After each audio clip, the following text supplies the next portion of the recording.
துருக்கி விமான சேவைக்கு சொந்தமான ஏர்பஸ் A330-300 ரக விமானம் கட்டுநாயக்க விமான நிலையத்திலிருந்து துருக்கியின் இஸ்தான்புல் விமான நிலையத்தினை நோக்கி நேற்று இரவு 10 மணியளவில் பயணத்தை ஆரம்பித்தது. இதன்போது விமானத்தில் 202 பயணிகளும் 10 விமான பணியாளர்களும் இருந்தனர்.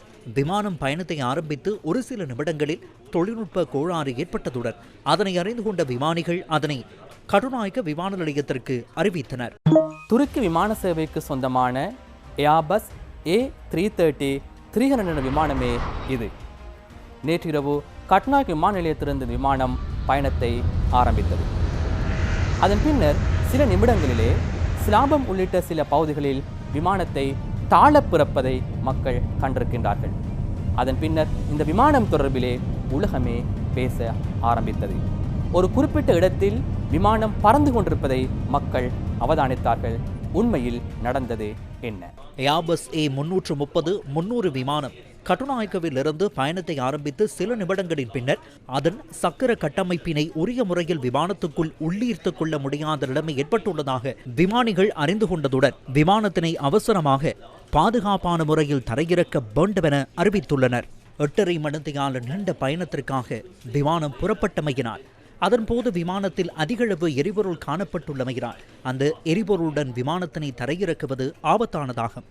A330-300 ரக சில விமானங்களில் அவசர நிலைமைகளின் போது எரிபொருளை வெளியில் கொட்டுவதற்கான வசதிகள் இல்லை. இதன் பிரகாரம் பாதுகாப்பாக தரையிறக்குவதற்கு விமானத்தில் உள்ள எரிபொருளை குறைக்க வேண்டிய நிலைமையினால் அதனை முன்னெடுப்பதற்கான நடவடிக்கையில் விமானிகள் ஈடுபட்டனர்.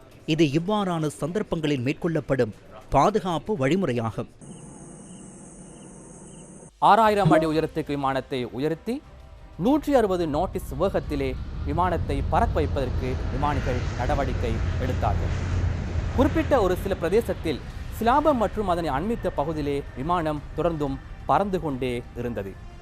கட்டுநாயக்க விமான நிலையத்தினுடைய செயற்பாடுகளை முடக்காமல் இருப்பதற்காக கிட்டத்தட்ட 30 தடவைகள் விமானம் குறிப்பிட்ட பிரதேசத்தில் பறந்து கொண்டிருப்பதை அங்கிருக்கின்ற தகவல்கள் எமக்கு உறுதிப்படுத்துகின்றன.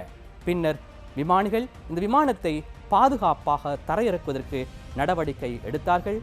அதிகாலை 12:30 அளவிலே கட்டுநாயக்க சர்வதேச விமான நிலையத்தில் விமானம் தரையிறக்கப்பட்டது.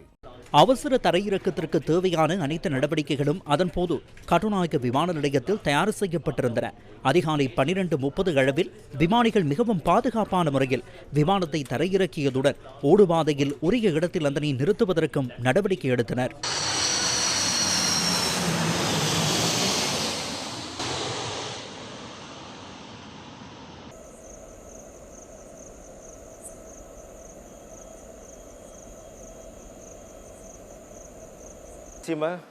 எவ்வித பிரச்சனையுமின்றி பயணிகளின் பாதுகாப்பினை உறுதிப்படுத்தி விமானிகள் விமானத்தை தரையிறக்கினர். அத்துடன் மீண்டும் இந்த விமானம் கட்டுநாயக்க சர்வதேச விமான நிலையத்தினை நோக்கி வந்தபோது நாம் மூலோபாயமாக மத்தள விமான நிலையத்தினையும் தயார்படுத்தி வைத்திருந்தோம். தற்போது அந்த விமானம் கட்டுநாயக்க விமான நிலையத்தில் நிறுத்தி வைக்கப்பட்டுள்ளதுடன் தேவையான பழுது பார்க்கும் செயற்பாடுகள் இடம்பெற்று வருகின்றன. பழுது பார்க்கும் செயற்பாடுகள் நிறைவடைந்ததன் பின்னர் இன்று பிற்பகல் 51 பயணிகள் மற்றும் 10 விமான பணியாளர்களுடன் இந்த விமானம் இன்று பிற்பகல் புறப்பட்டு சென்றது.